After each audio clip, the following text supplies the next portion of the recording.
All right, bro. Yes, sir. Excellent. Student here from Harris Barrett. Oh, wow. Yeah, he is one of our alumni of the school. Great. And it's so great to see you guys. I've heard so much about the sister city and the connection. Yes. Yeah, through Mayor Haygood and all that. Yeah. And we really appreciate you stopping by to look at this relic and this treasure. 1903. This is, like I say, he's one of the youngest. He is one of the youngest alumni. Yeah. And we've got 3 more that are still living in existence that still have health issues that they couldn't be with us today. But as a group, it was so good to have the students, the alumni, to buy the school. Yeah. So they actually bought the school that they went to.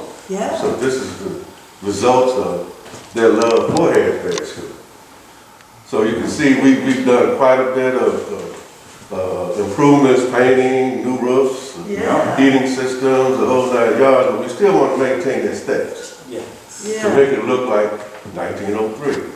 Now this was built by the students at Tukegee. Oh, was it? Oh. Yeah, under the vision of Booker T. Washington. Yeah. And this was the precursor to the Rosenwald schools. Oh. The Rosenwald schools when he and Dr. Washington met in Chicago. They came up with this 2-room schoolhouse. And so you had all these 3,000 to 5,000 schools that were built around the southeast for black kids who weren't afforded the opportunity for their education. So this was the first of many. Yeah. And so we are very proud of that. And I want to just point out too, again, this is before that time, and I want you to see this divider right here. Yeah. Because you can still do the individual classes, but and he can tell you more about that, and that is that then you can open the whole thing up for community meetings, because we didn't have, black communities didn't have a place for everybody to meet, to deal with issues. So it was like a dual purpose. And again, we talk about how he can tell you about how the windows are lined up for, well, come on. Yeah. What I want to do is I want to turn it over to the alumni. Come on. Mr. Al Moore, who actually went to school with you. Information about the school. All right, I started here in 1949. I was 5 years old because my birthday comes in December. And if I had waited until December, I had to wait all the way around to the next year. So my mother brought me here. She told the principal here that he knew how to count to 100 and he knew his ABCs. So she just told her to bring them on. First, second, and third grade on this side, 4th, 5th, and 6th grade over here, or vice versa.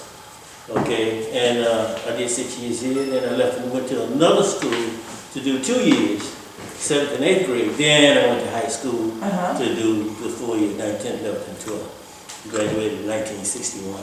But anyway, this is the focus point for this whole community. It was full. Back in those days, you know, people had a lot of children back then, so it was full, and then it's my basic training. This is where I got my start for educational purposes. From my home, when my mother taught me the ABCs and how to count. So it was very important for families to send their children to school. Big fun. It was very important for families to send their kids to school. Yes. All their kids. Yeah. They didn't have to work in the fields like. Well, there was no farmers per se. Some kids didn't go to school in Maine because they had to work. It wasn't like big farmers. It wasn't no. Everybody had a little crop, you know, food, little gardens and corn, cotton. No, big cotton fields and where you got to go out and do hard labor. My grandparents had some, but they were way down 10 miles from here, in different areas of the county. But we went to school here.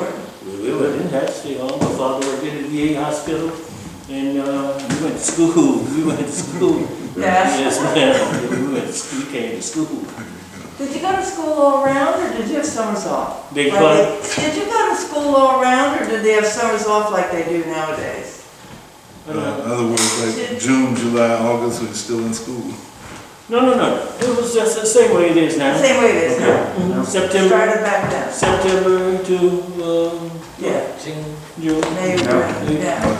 Well, now you got, let me interject this. The Southern Improvement Corporation was sick. It was SIC. Okay. Sick.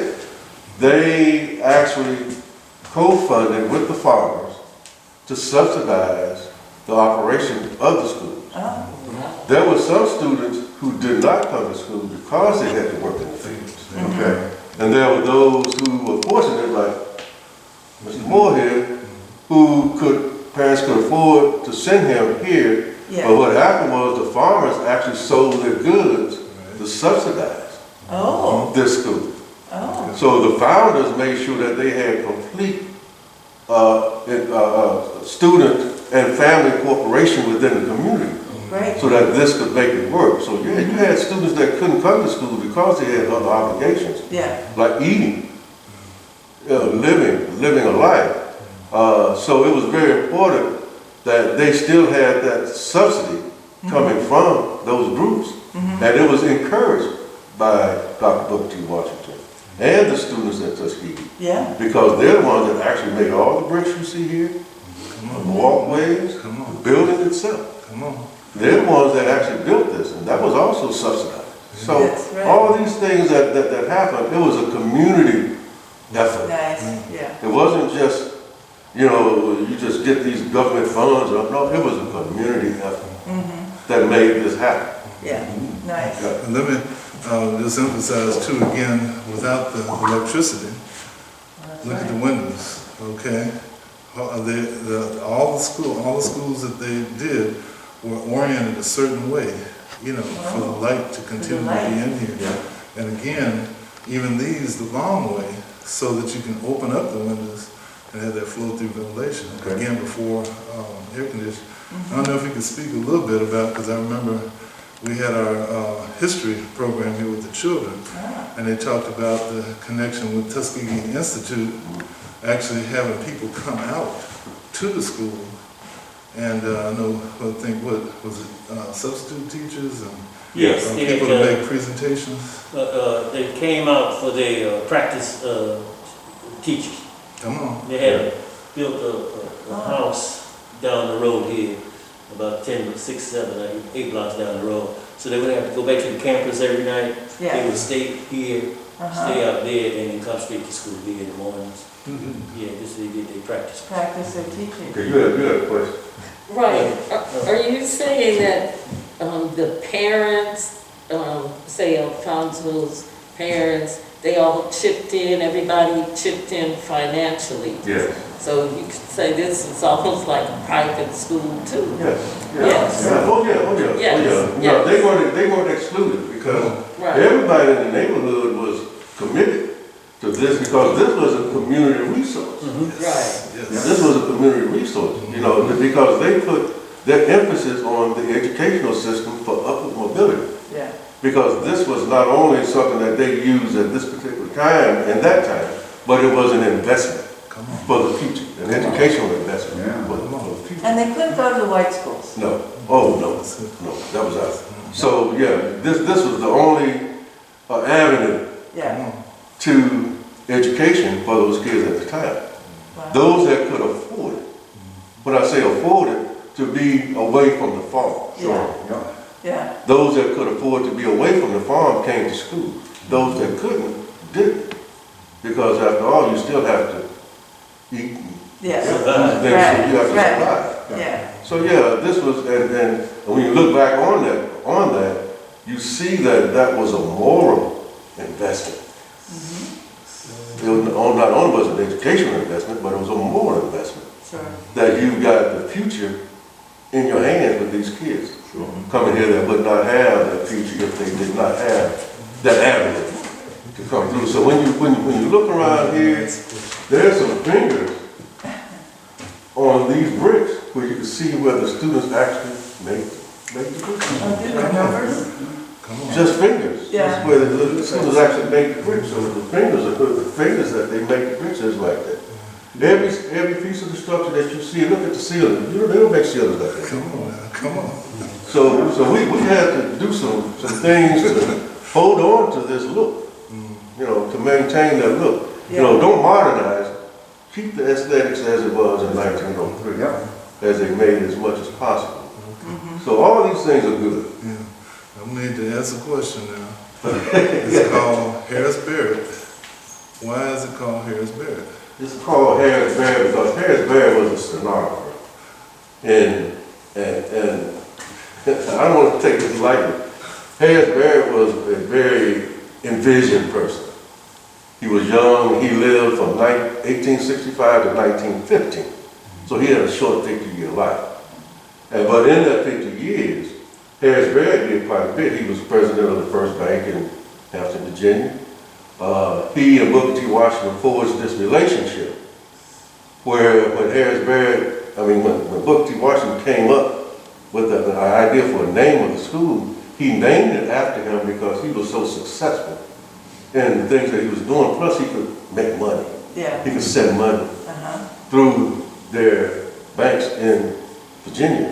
Yeah. And so it was not only something that they did here, but it was something that they did on a national level too, because Booker T. Washington wasn't only known in Tuskegee. Right. He was known worldwide, basically. So because of his investments in education, Tuskegee was not a happenstance. Tuskegee was a vision, just like this was. So Harris Barrett is a name that a lot of people don't know, only because they haven't been. You know, and so he was a black man. He had the vision of education. He didn't come to the government and for a handout. All he needed was a vision and get these people to cooperate and to utilize and understand, unify within that vision. And so that's exactly what he did. While we're talking about it, my wife, that's my wife, Jan Fountain. She is Harris Barrett's granddaughter. Oh! And her mother is one of Harris Barrett's daughters. What a legacy, yeah. Yeah, it's you know, history turns into legacies if it's a continued history. Come on. Yeah. So legacies just don't happen. Legacies just don't happen. Yeah. It's a continuous history. And then it becomes a legacy because it never changes. That's what we're doing here at Harris Barrett now, where we're continuing the legacy of Harris Barrett School. So you're saying, since the community came together back then for a particular cause, you're saying that you all are doing it again? We're continuing Okay. the journey. We're just continuing the journey. You know, it has never stopped. Yeah. Because you got to remember, the students that went to school with him and before him had the vision also that they loved it enough to hold on to it, to continue the legacy. That's what we come in at. These people who came and said, look, we recognize the same vision that you have, so let's just continue the vision, so that we turn this history into legacy. Yeah. It's important. Yeah, it is very important. And something else that y'all brought out, and I know some of the ones outside might bring that, but I understand that you all might look out the window at any time during the class and somebody was walking, a group of people were walking by. Tuskegee Airmen. Oh. Yeah, Tuskegee Airmen. They live like that. Oh. Y'all say that again? Yeah, they walk from, you go down this road here, and you continue, there's a bridge. They came from the old Moulton Field. Yeah. Oh, that's right down there? Well, the first. The other one is, the newer one is, I guess you guys may have come in off of it. That's Tuskegee. Tuskegee. Well, we're part of the National Historic, the Friends of Tuskegee. Also, Tuskegee Airmen. So we know that history too. Yeah. And so that history, those guys walked from there, and when they got tired, they got together and they sat there and they did one. So there is a connection.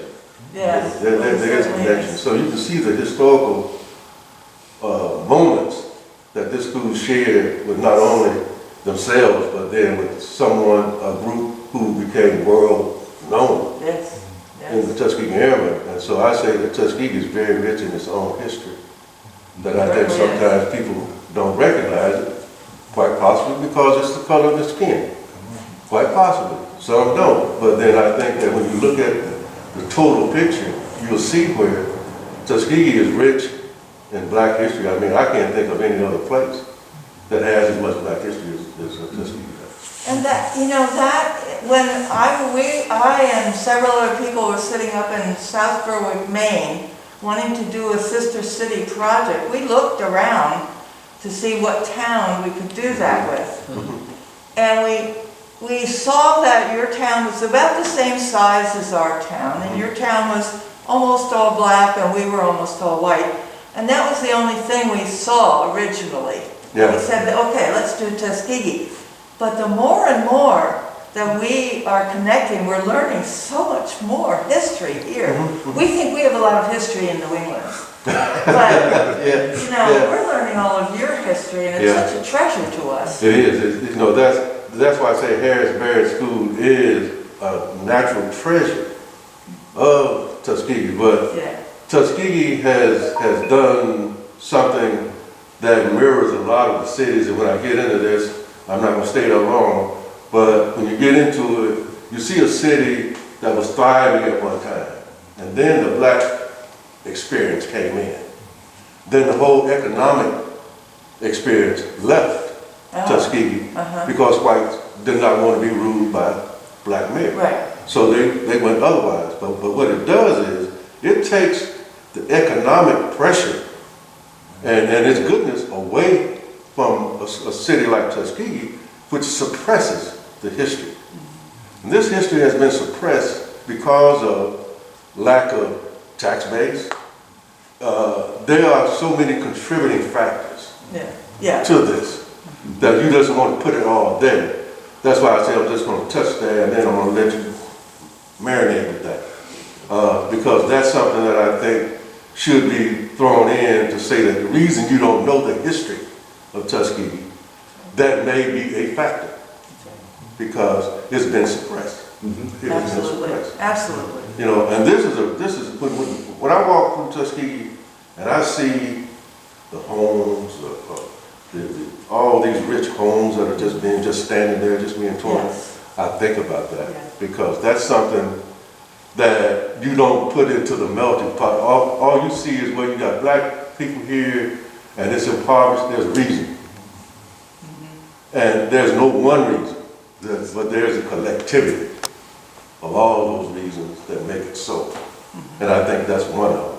And that's what's so important for us to know. Yes, exactly. That's why we wanted to do the Sister City project, so we would understand and know. And what can we do about it? You're right, exactly. And you know, the thing is that a tidbit is the governor puts $480 million into prisons. But at the same time, Tuskegee does not have a library.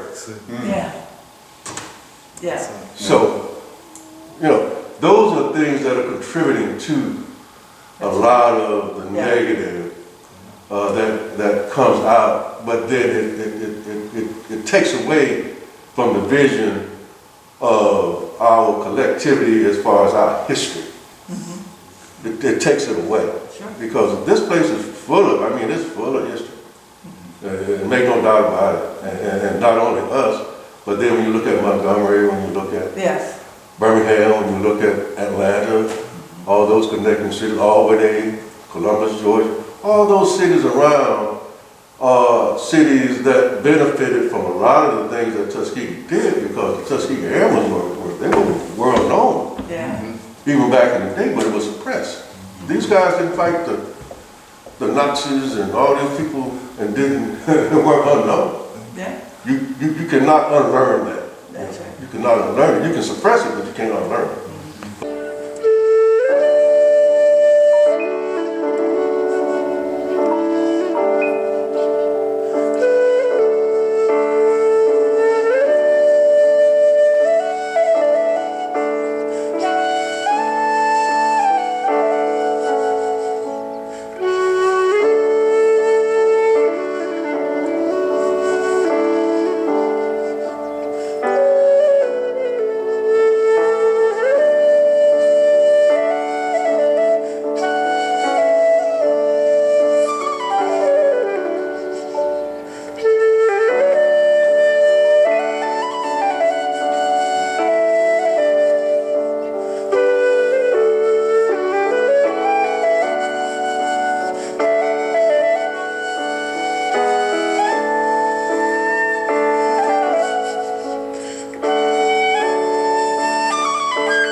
toured them, found out they had a little, like a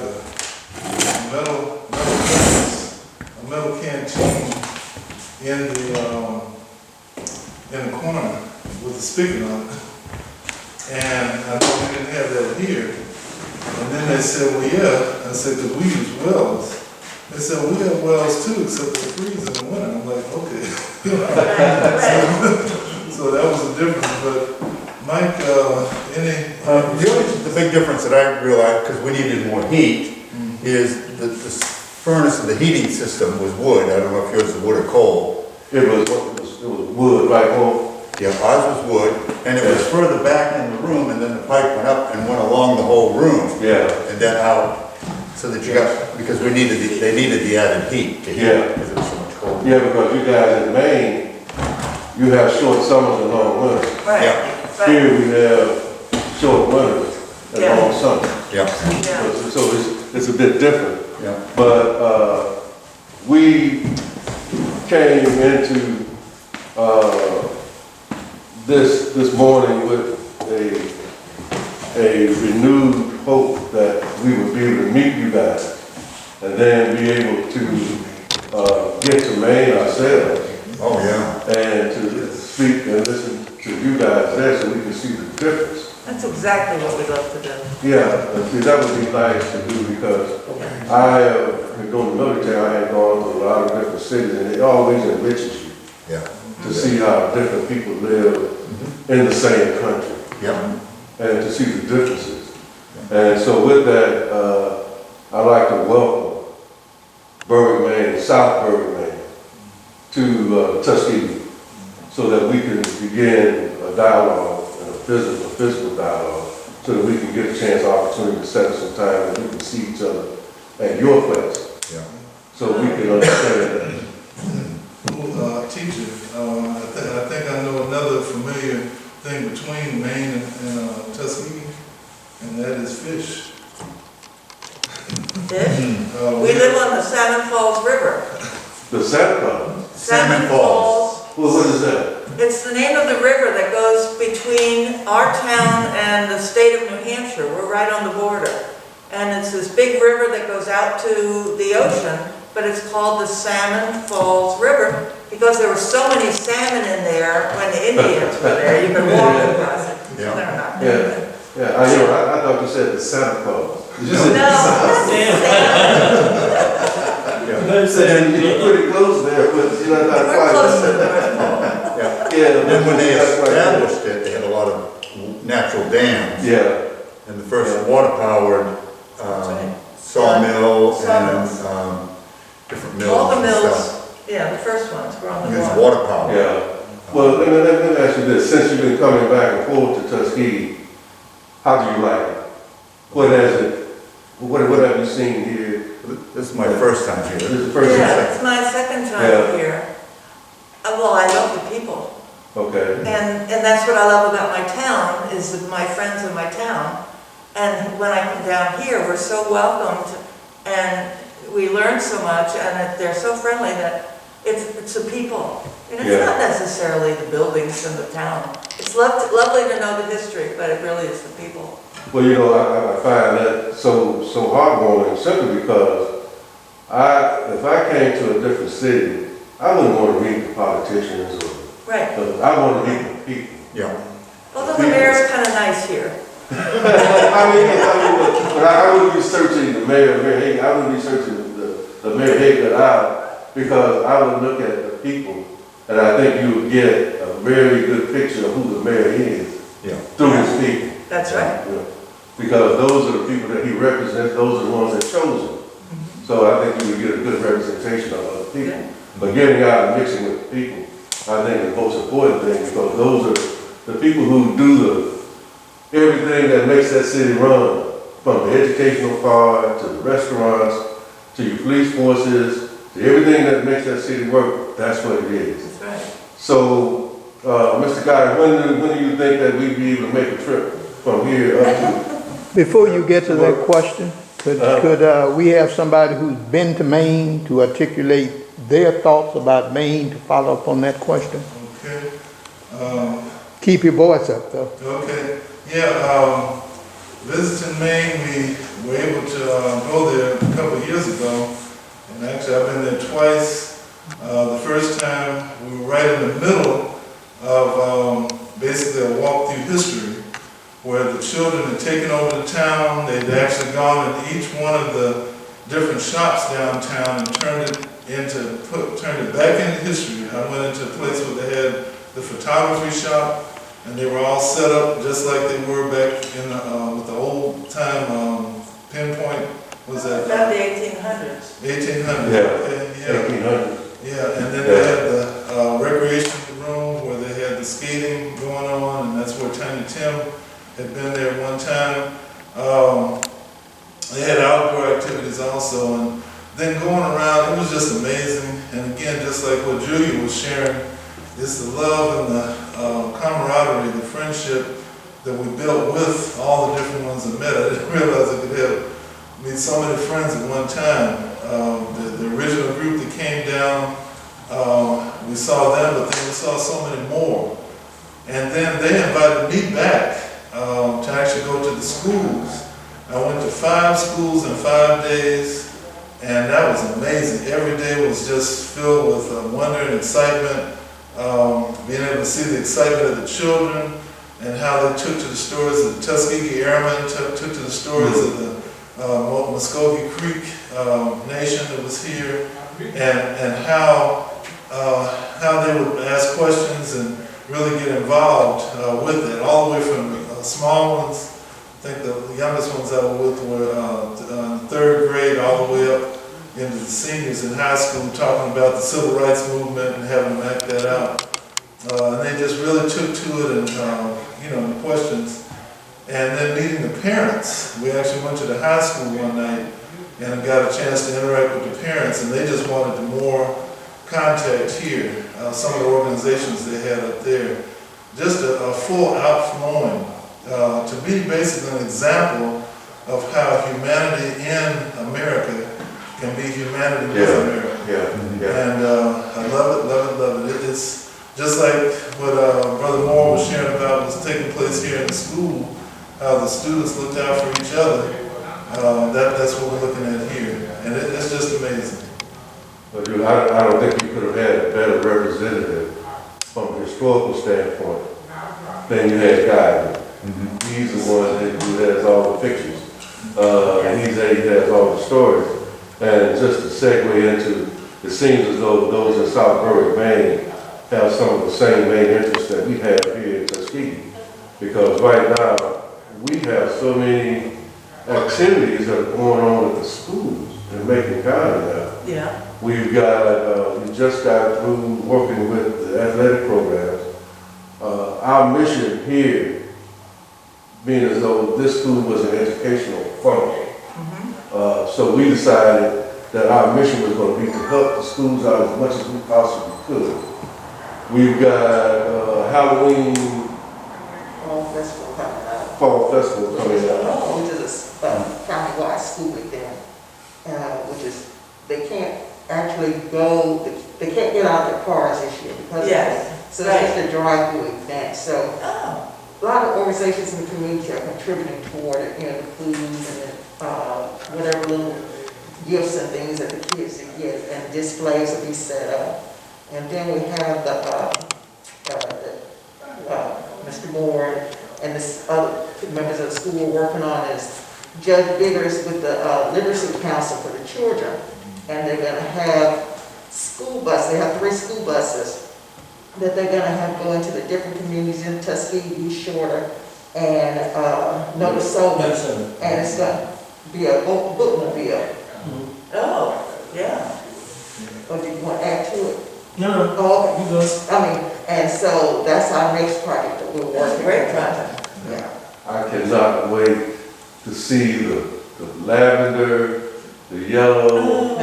Yeah, lavender, pink, and blue school bus. School bus. Nice. So it's going to be a mobile library, and it's to get the kids from pre-K to third grade into reading, and so that they won't be left behind. Sure. Yeah. That's our next project that we're working on. Because, you know, they found that from 3rd to 6th grade, the critical thinking capacity of the students dwindled by the time they got to the 6th grade. The reading comprehension, the critical thinking, all of that kind of diminished as the years went by. So I think the project is so critical to make sure that the kids have an ice cream bus Yeah, without the ice cream, but the books, yes, but then the ice cream, because they're gonna be going through different communities in Macon County, encouraging reading. yeah, Because we all know as adults, if you can't read, you can't learn. that's right. It goes hand in hand. So if you can't read, you can't learn. So I think it's an initiative that I think we should be able to take to the next level. So these are the projects that we're doing here. It sounds like you guys are pretty involved with the educational system in South Carolina. Yeah, Yeah, I think it's so critical that, that we have that connection.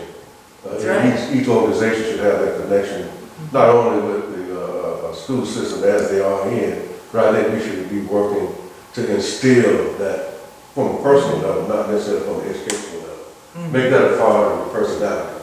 yes, And I think that that's the most important thing there. Yeah. So again, we welcome you guys in, and I don't know how long you guys have planned on being here, but I do want to have an opportunity to, you know, walk around outside, to take some photos in front of the marker, so you guys can do what you have to do. great. So this has been wonderful. One question before you Okay. leave. Brother Al, Yes, sir. does this take you back? Does this take me back? Yes, sir. Being Well- sitting in this little classroom with people around you, That was one of does my it take you back? That's a long ways back. That's what I was going to ask you. It's not Look at that, long. 70 years ago. I'll be 78 next month. All right, did you ever sit in that same seat back You have then? to sit in the same seat every day. Because you leave your books here. You didn't walk up and down the road with your book. You left your stuff here. Ah, Yeah, and you had to sit in the same seat every day. That was your seat. Yeah, so All what's your right. favorite subject? mine, math. Math. Math was my favorite. I'm a mathematician. I Ah, can count. My mama told me I can count to 100 when I was 5 years old. You can tell that by the way he counts money. And you mentioned, the well and the water. The well was outside. The little kitchen when we did get the food was in that little area right there. It was served, that was way back. I was almost leaving here then when they brought that in. Before we had to bring lunch from home. You know, I had my biscuit yes. with my egg in it, and a piece of bread and whatever in my brown bag, grease bag they call it. But hey, it wasn't too much that we had back in those days. You know, I'm talking about back. I was born in '43, so at 49 that wasn't too much. But we survived. Everybody had a garden. Everybody had chickens. I was in the 4-H club. I had chickens. I had more chicken and eggs. I wore blue ribbons when they had the big conference at the university back in the day. I had I was still in the sixth grade, I think it was my last year. Took my chickens up to the 4-H club convention every year. Uh-huh. You had one blue ribbon, and you had to look at the eyes, the colored eyes, and the little beak on the head if it's real red, and the beak of the chicken. And I had chicken. I used to make eggs. I don't even like eggs anymore. How far, go ahead. How did you get to school and what time did you have to be here and what time is school over with? 8 o'clock, we had to be here. I lived down a mile and a half. We had to walk to school every day. I had my school bus. School bus came in when I was in like 7th grade. And I moved to another school for the 7th and 8th grade. But this community, they didn't have none. White kids had buses come through because they lived down. They call it the Shannon line. And I used to play with them kids. We used to shoot marbles together, and it was real nice. Yeah. And you walked how far and how far did the other students have to walk to get here? I walked a mile, we walked a mile and a half, and that's about 8, 9 houses down in that area. And other kids, maybe the farthest, I think will make people about 2 miles. What was the discipline like in your day? Big fun. What was the discipline like in your days? If you did something naughty, what would happen? Well, the teacher had a position, teachers are around to put something on you if you had to. I mean, when they send you home with a note, you give it to your parents. Yeah. Yeah. Give it to your mother when you get home. So you got another one? You got it coming. Yeah. Oh, yeah. And another interesting thing, I think you guys told me something about when you went out to play, the girls played in one area and the boys played in an area. Yes. And speak up now so I can hear you Yes. over here. The girls' bathroom was down here, and the boys was over that side. And we would play out, ring around the roses and all of that. We had a little swing thing out there, and we had some carpenter guys, men that live in the neighborhood, made a little thing for us to play with outside, wooden stuff. And but the girls basically stayed on this side of the school, and the boys was on that side. And lunchtime. And then where did you eat lunch? Right here in the classroom? Yeah, oh, outside, you had your choice. Yeah. There was no sit-down dinner. Yeah, just a brown bag. Sometimes I would eat my lunch in the morning before school started. So we had a tree, a logan tree. They call it a logan hall, and a long black thing that you break open and you got some kind of gel in it. Oh. Yeah, when you eat your lunch, you gotta have something. So you go down there and throw a stick up in the tree and knock some of those down and eat. And that was it. Well, it was real nice. Everything's, hey, we survived. We survived. We didn't know anything different at the time, so you had to go with what you knew. And it was a happy time? Sure. Yeah. Everybody walked down the road together, 10 or 15 kids going this way, some going that way, some going that way. Yeah, everybody knew everybody, and it was a community thing. Yeah, that's nice. Community. A lot of cousins in there, sisters, brothers, cousins, all together. Yeah. One more question come to mind. How many of your teachers per year do you remember? How many? And let's say, who was your favorite? I can't even imagine how I could go back that far, roughly. Okay. You talking about 70 years ago. Okay, I got you. About teachers. The names of some teachers. All right. I can remember one name, Miss Gresham. Miss Gresham, everybody liked Miss Gresham because she was like, she wasn't no real disciplinarian. She was like a very friendly, more sociable, that could relate to all students. It wasn't, I can remember her. Okay. That's about it. Most of the teachers were female, but no male teachers. I don't think we had a male teacher. Voice, what is this called now? Phys ed. You have any phys ed, nothing like that?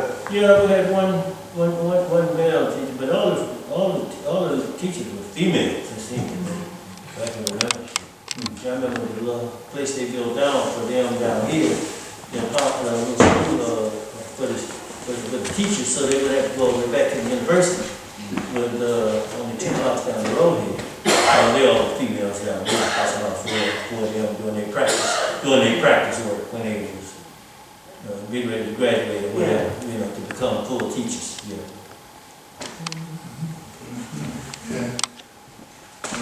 Can I ask one more question?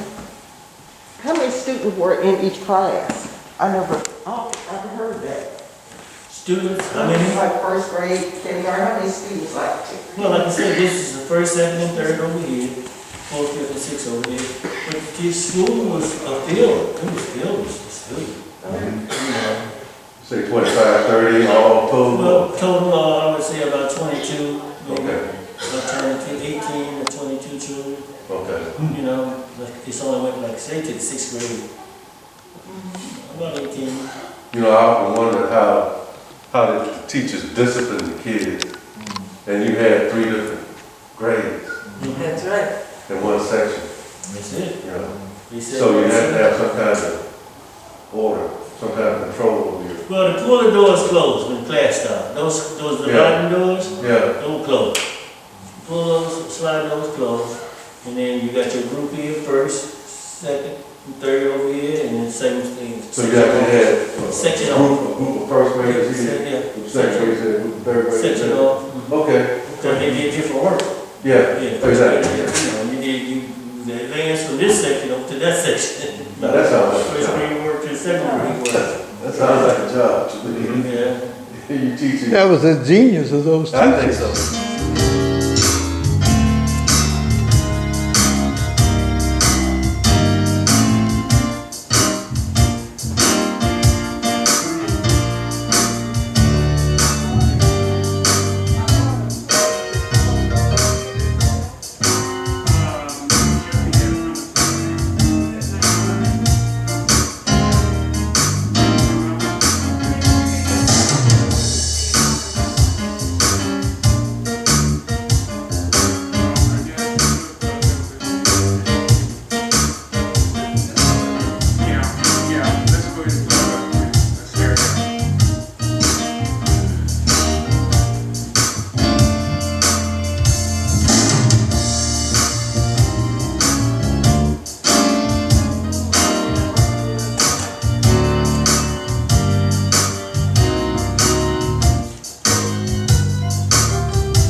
What do you think? I think it's wonderful to see the people, culture, and the similarities, which are a lot more than the differences. Just people are wonderful and great, and it's a beautiful history. Glad to be here. Yeah. This is a fabulous tour. I think everybody that comes visit Tuskegee should have a chance to come to this one-room schoolhouse and listen to these people talk about their lives and their school. They're very proud and excited about it, and I think that's exciting.